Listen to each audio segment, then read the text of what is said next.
Covering Huntsville, Decatur, Florence. Putting the Valley first. You're watching WZDX News at 9.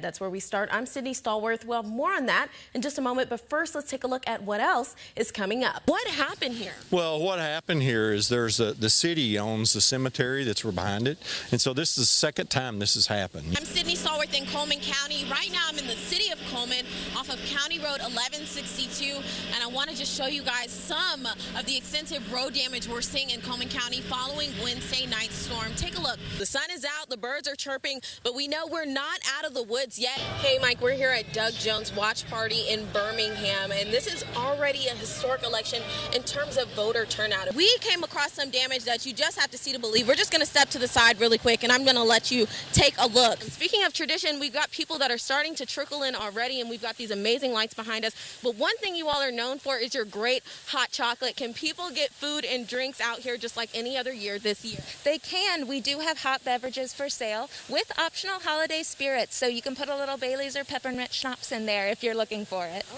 for a little holiday spice. Yeah, Connor, that's right. I know we don't normally see weather like this. It's all pretty new, so we're pretty excited to see snow on the ground and icicles on the roof, things like that. But these icicles can be surprisingly dangerous, especially as temperatures start to warm up pretty soon. After the riot at the Capitol last week, One Florence Gun Shop and Range says sales are up. 3, 2, 1. How many should you have on? And does wearing more than one mask actually mean more protection against COVID-19? Let's out with an expert to find out. Like any other health workers, therapists and counselors have been in high demand during the pandemic. Is it safe for you to go to large gatherings or even be around others without a mask on? Experts say no. Scammers are hiding behind their screens trying to catch your information, and guess what they're using as the bait? Stimulus checks. There have been less accidents, but as things slowly start opening up, the chances of seeing more crashes are rising again. Jordan, it was nice and sunny out today, and it's not too bad outside right now. What can we expect to see for the rest of the night? What a great story. And of course, I'm happy because Tampa is my hometown. All right, let's toss things over to our meteorologist, Emily Owen. Emily, of course, we want to know what the rest of the night is looking like as far as the weather goes, but today is a big day. It's National Love Your Pet Day, and I know you've been loving on our favorite Fitz.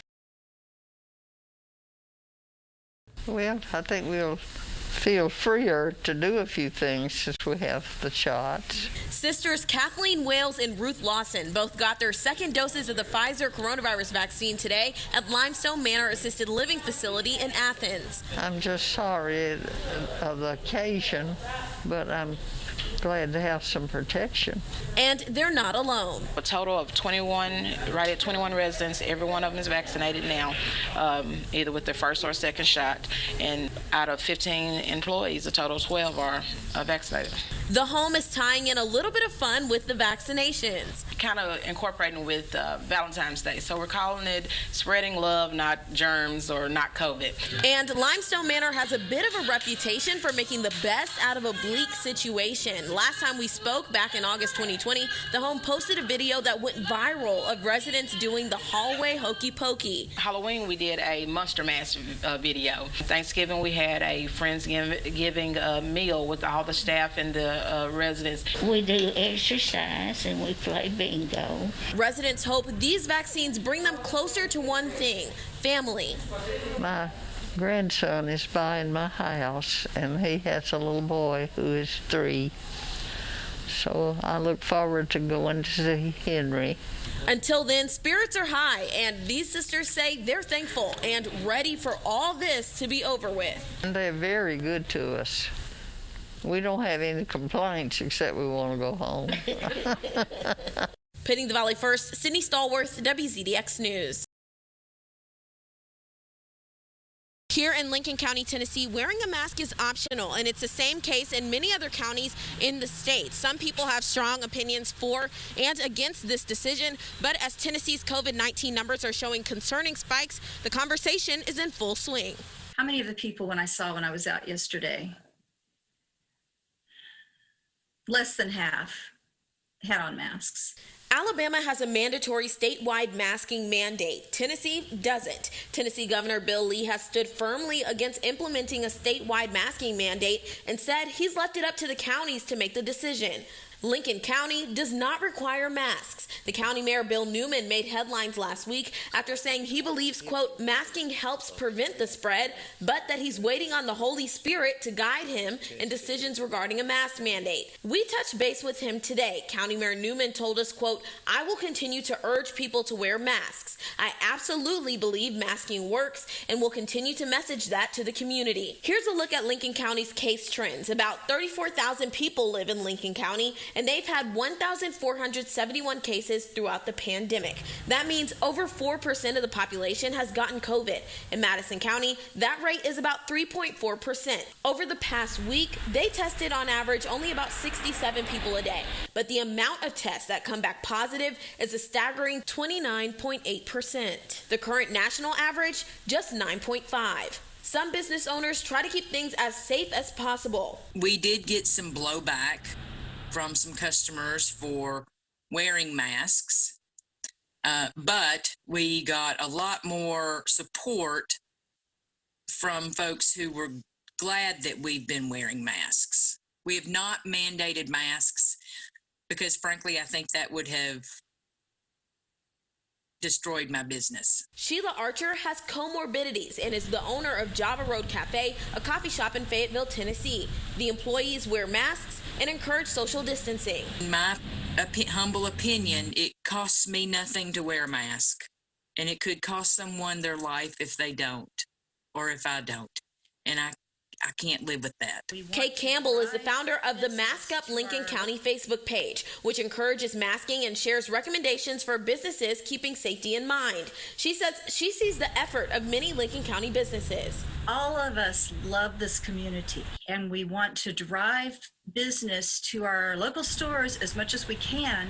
A third of the people who live in Lincoln County actually work in Madison County, Alabama, including Campbell. She's a Huntsville City Schools teacher and says she's more confident in the way Alabama is handling the pandemic. Walk into my school and the little kids have their masks on and the teachers have their masks on. And it's, I can feel safe working there. Tennessee is one of 14 states in the country without a mask mandate. In Fayetteville, Sydney Stallworth, WZDX News. This is lightly compared to what it usually does. Duell says he's no stranger to flooding. This is his workshop, submerged in water after Wednesday night storms. He says he learned his lesson from the last storm and moved everything higher in storage to protect his things inside. It ruined everything because it got deep. I had a few guitars that ruined last time. If a person's going to live in something, and right here where it does this, they need to do like they do down in Lacey Springs, build your stuff on stilts. Duell lives off Kentucky Floret Road, Highway 35 in Morgan County. He and his friends have to wade through the water to get to the road. The flooding was enough to make our crew pull over to check in on them. But he says he's seen worse. Usually the water around here gets a lot deeper than this. The last time it happened, we got in a flat bottom boat and we had to go over the 36 highway through the woods there and meet someone halfway down the highway to take us to the local store. And it sticks around for a couple of days. The floodwaters sticking around is just what his neighbor Alan and his family are worried about. This is their front yard, completely underwater. It was already up to my knee, like getting off the steps right now. You can see with all the wood, because that was our part of our porch right now. And once it came up, it just picked it up and moved it. As the rain continues, their worries rise. For now, it's safe, but if it slowly starts creeping, then it's going to start getting into the house. I asked if they decided to seek shelter during the storm. No, ma'am. No, you guys normally... We just waited it out. Sometimes we ride it out. The first time we did, but this time I don't know if we can because it's slowly creeping up to the floor. Alan's family tells me they're considering staying with loved ones if the water rises any further. In Morgan County, Sydney Stallworth, WZDX News.